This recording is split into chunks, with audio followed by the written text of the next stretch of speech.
Good morning students. Today we are going to start Hindi subject part 11 page number 63। आइए हम पाठ की भूमिका पढ़ते हैं। बच्चों की कल्पनाएं बहुत ही रोचक होती हैं। वे प्रकृति की प्रत्येक वस्तु को अपने ही तरीके से देखते और समझते हैं। प्रस्तुत कविता में कवि बच्चा बनकर पेड़ों के चलने की कल्पना कर रहे हैं। आइए हम कविता पढ़ते हैं। अगर पेड़ भी चलते होते कितने मज़े हमारे होते, बांध तने में उनके रस्सी चाहे जहाँ कहीं ले जाते। जहाँ कहीं भी धूप सताते झट उनके नीचे सुस्ताते, जहाँ कहीं वर्षा हो जाती उनके नीचे हम छिप जाते। लगती जब भी भूख अचानक तोड़ मधुर फल उनके खाते, आती कीचड़ बाढ़ कहीं तो झट उनके ऊपर चढ़ जाते। अगर पेड़ भी चलते होते कितने मज़े हमारे होते।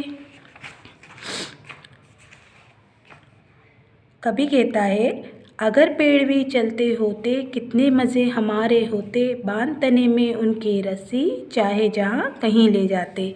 कवि कहते हैं, कवि जो बच्चा बने हुए हैं वो कहते हैं कि अगर पेड़ चलते होते तो हमारे तो बहुत मज़े हो जाते, है ना। मज़े मतलब हम बहुत मौज मस्ती करते। जो बांध तने में उनके रस्सी, जो पेड़ रहता है जहाँ से शाखाएँ निकलती हैं उसका जो मोटा वाला जो भाग रहता है उसको हम तना कहते हैं। उसके तने में हम रस्सी बांधकर जहाँ हम जाते वहीं हम उन पेड़ों को भी ले जाते। कितना मज़ा आता है ना। जहाँ कहीं भी धूप सताती झट उनके नीचे सुस्ताते।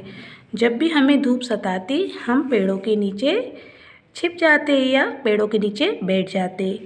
जहाँ कहीं भी वर्षा होती तो जब वर्षा होती तो हम क्या करते, पेड़ के नीचे आ जाते, तो हम बारिश में भीगते ही नहीं, है ना। और जब भी हमें अचानक भूख लगती तो क्या करते, हम पेड़ों के मधुर फल तोड़कर, मधुर मतलब मीठे फल तोड़कर हम उनको खा लेते। आती कीचड़ बाढ़ कहीं तो, अगर कीचड़ या बाढ़ आती तो क्या करते, पेड़ों के ऊपर चढ़ जाते, है ना। लेकिन ये तब होता जब पेड़ चलते होते, है ना। फिर वो बोलता है अगर पेड़ भी चलते होते कितने मज़े हमारे होते, है ना। अगर पेड़ चलते होते तो हम अपने मन के अनुसार कार्य करते, अपने साथ पेड़ों को भी ले जाते, है ना। ये कविता आपको भी पढ़ना है। ओके।